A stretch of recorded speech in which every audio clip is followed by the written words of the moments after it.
Une rencontre décisive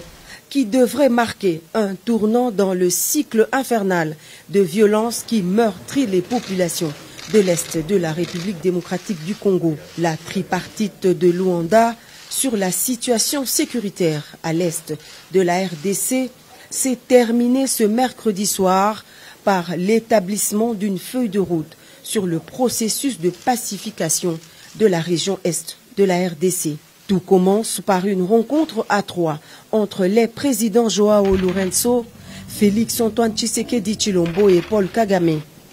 Pas de communiqué final, mais un point de presse commun des trois présidents et une volonté commune affichée de faire baisser la tension entre les deux voisins.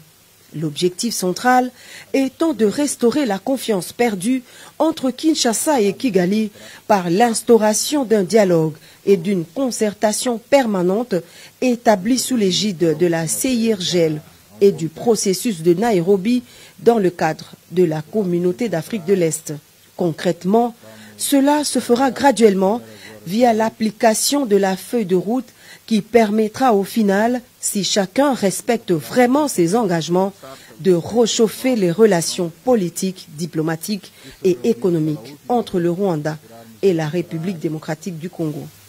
Ce que je peux dire à propos du contenu de la réunion de ce jour est que de part et d'autre, il y a eu en tout cas l'intention manifeste d'avancer et de mettre fin à cette crise. Comme l'a dit le président Lourenço, il s'agit de rétablir la confiance entre nos deux pays et surtout nos deux peuples. Une confiance qui a malheureusement été rompue alors que, à mon sens, tout allait bien dans la voie de la normalisation entre nos deux pays. Je m'étais entrepris, en tout cas, de tirer un trait sur le passé dès mon arrivée à la tête de la République démocratique du Congo pour envoyer un signal fort, non seulement au Rwanda seul, mais à tous nos voisins, à toute la région, de mon intention d'avoir des relations désormais tournées vers des échanges profitables à nos pays, à nos populations, et de regarder plutôt vers le développement de cette région qui, à mon sens, est l'une des plus riches d'Afrique, plutôt que de verser dans des tensions inutiles comme on a pu l'observer dans le passé. À court terme, la nouvelle donne passe par la relance de la commission mixte RDC-Rwanda. La première rencontre de cette commission mixte, cadre de dialogue permanent entre les deux pays, est prévue incessamment dans la capitale angolaise. Mais dans l'immédiat, la feuille de route prévoit la cessation des hostilités et le retrait sans condition du M23 de ses positions en République démocratique du Congo. Ce qui est en mon pouvoir pour faire avancer la situation, sortir mes compatriotes de cet enfer qui dure déjà depuis une vingtaine d'années. Lequel enfer a été encore aggravé par cette situation regrettable du M23,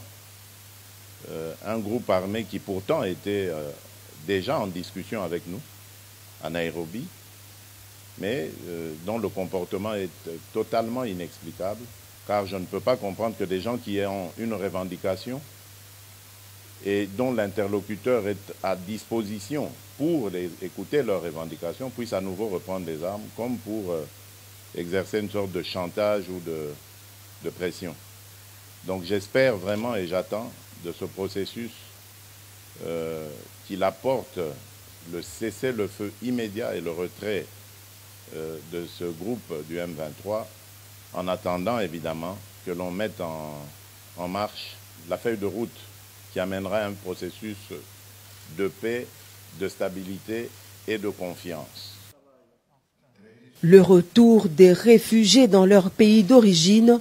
est également inscrit parmi les objectifs de la feuille de route de Luanda. Elle stipule enfin que toute exploitation des ressources naturelles dans la région doit se faire dans le strict respect de la souveraineté des États,